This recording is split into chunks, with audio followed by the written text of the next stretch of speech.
330निफ्राय 350 न'खर जोङो इउपिपिएल दोलोनिफ्राय जोङो रिजाइन होनो जोङो थांगासिनो दोङो।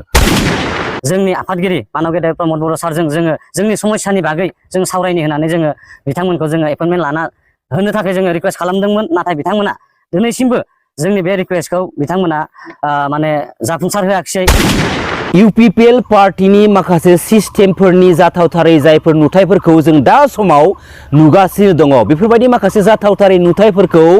मानगोनां प्रमद बर' बिथांमोननि, मानगोनां रनजित बसुमतारी बिथांमोननि, मानगोनां गबिन्द बसुमतारी बिथांमोननि आरो मानगोनां इउजि ब्रह्म बिथांमोननि दैदेननायनि समाव जोङो नुथावनामोन, नाथाय जोङो दिनै नुनो मोनबाय। जेराव थांनाय माखासे समफोराव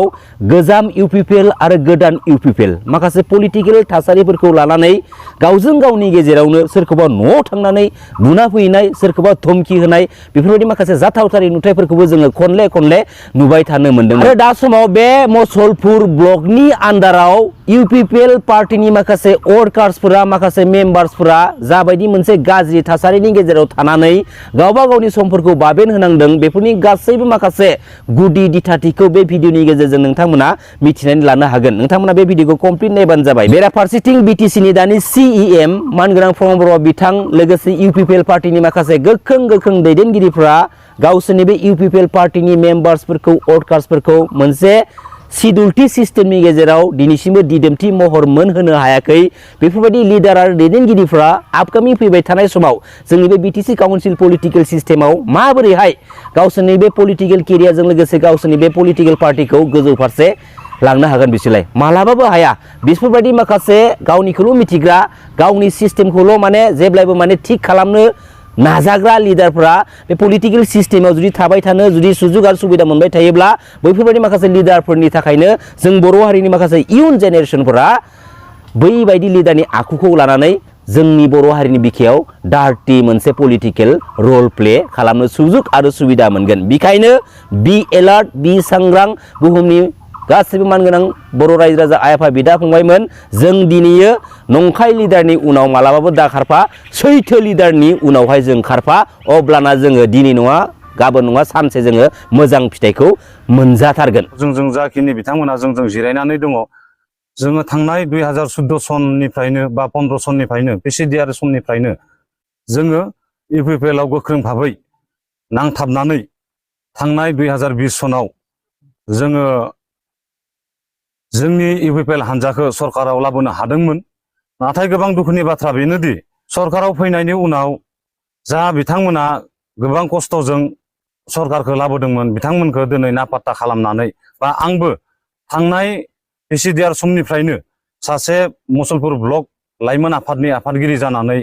आंबो मुसलपुर समस्तिखौ दैदेनबोदोंमोन। नाथाय जेब्ला जोंनि सरकारा 2020 सनाव इउपिपिएलआ सरकाराव फैयो, बै दिननिफ्राय जोंखौबो खुनु रिजन गैयालाबासिनो, खुनु मोनसे इनफरमेसन गैयालाबासिनो जोंनि बिबानखौ सेफायनानै गुबुननो दिनै बिबानखौ होनाय जादों। खुनु रिजन गैया बा खुनु इनफरमेसन गैया। दा पार्टियावथ' बिदि बधय सिस्टेम बधय गैयामोन खोमा, नाथाय माबायदि सिस्टेमै जोंखौ दिनै बिदि जोंनिसिम रिजन गैयालाबासिनो दिनै माबायदिहै जोंखौ बिदि माने फज'नानै दोनखो, बेखौ जोङो जोंनि गोसोनिफ्राय बा आंनि गोसोनिफ्राय आङो जोंनि डिस्ट्रिक्टआनो जा बा जोंनि सिडब्लिउआनो जा बा जोंनि बिटिआरनि सिइएम बिथां जोंनि इउपिपिएलनि आफादगिरि मानव गेदेर प्रमद बर' सारनिसिम थोंजोङै जों बे कुइसनखौ जों सोंहरनाय जायो। आरो लोगोसे बे कुइसनखौ जोङो माने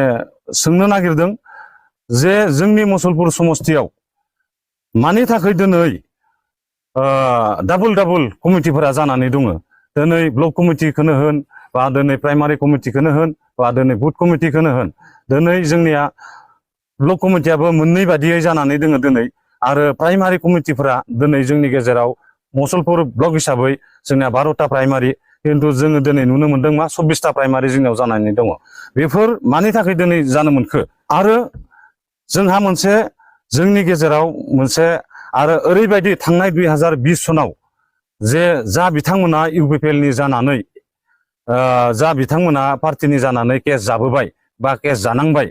बिथांमोननि केसखौ दिनै जोंनि पार्टियानो जा बा सोरबा इएमजिएमआनो जा दिनैसिमबो बिथांमोननि केसखौ मानि थाखाय बेबस्था लानाय जायाखैसै बा मानि थाखाय बिथांमोननि केसनि बागै जेबो सावरायनाय जायाखैसै बिथांमोननि केसा दा पार्सनेलि जानानै थाहैबाय बिथांमोना दिनै बै केसनि थाखाय बिथांमोना दाउ अमा फाननानै मोसौ बोरमा फाननानै बिथांमोना दिनै निजिनि केसाव माने निजिनि केसखौ माने हाजिर जाहैनो गोनां जादों दा दिनै बेफोरो मानो बिदि जानो मोनखो बेफोरनि सोंथिखौ जोङो थोंजोङै जोंहा प्रमद बर' सारनिसिम जोङो बे सोंथिखौ सोंहरनाय जायो मानो होनोब्ला जोंनि बे गासै समस्याखौ दिनै जोंनि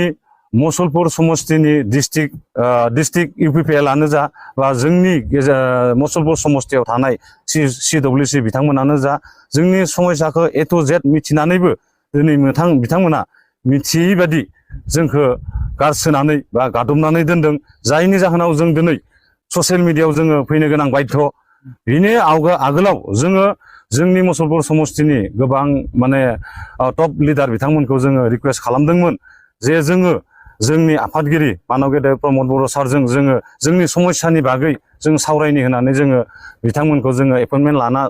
होनो थाखाय जोङो रिक्वेस्ट खालामदोंमोन नाथाय बिथांमोना दिनैसिमबो जोंनि बे रिक्वेस्टखौ बिथांमोना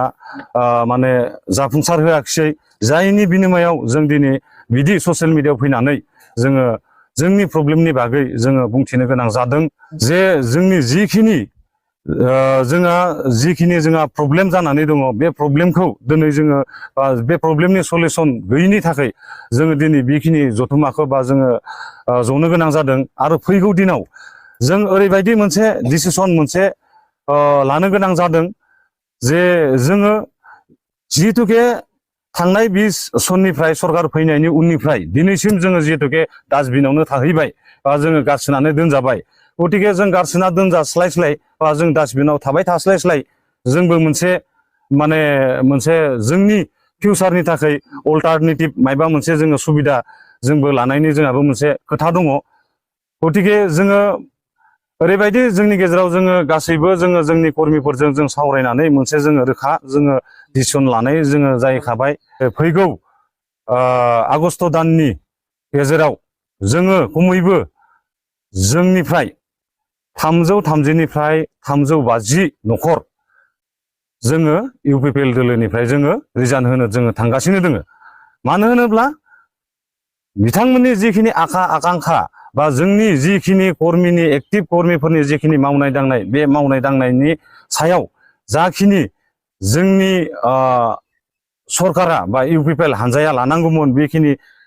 स्टेपखौ लानो हायैनि थाखाय जों दिनै बा जोंखौ नासयना दोननायनि थाखाय जों दिनै बेखिनि स्टेपखौ जों लानो गोनां बाध्य गतिके जोङो बेखौनो दिनै नोंथांमोननि थ्रुयै जोङो फोरमायथिखानानै होनाय जाहैखाबाय